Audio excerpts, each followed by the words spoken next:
Welcome to Penrose Learning, where we make understanding easy. You begin by confirming your current Moodle version and verifying server requirements like PHP and database versions. This avoids compatibility failures. Once done, create full backups of the Moodle codebase, the Moodle data directory, and the database, and then verify they restore. Make sure to put the site into maintenance mode so users cannot write data during the upgrade. Then download the exact Moodle package for the target version to the server so you can replace files safely. You now replace code while keeping config, PHP, and local customizations backed up. This prevents losing site settings. After copying the new Moodle code into place, set file permissions and ownership to the web server user so files are writable where required. Next, run the command line upgrade with php admin/cli/upgrade.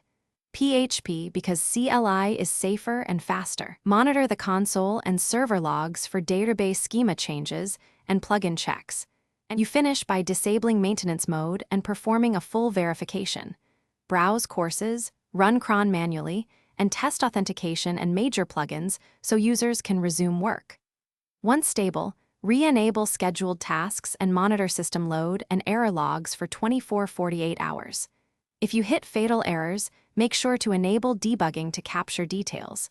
If a plugin caused the failure, revert to the backup or disable the plugin and restore from the verified backup. This is your quickest recovery path.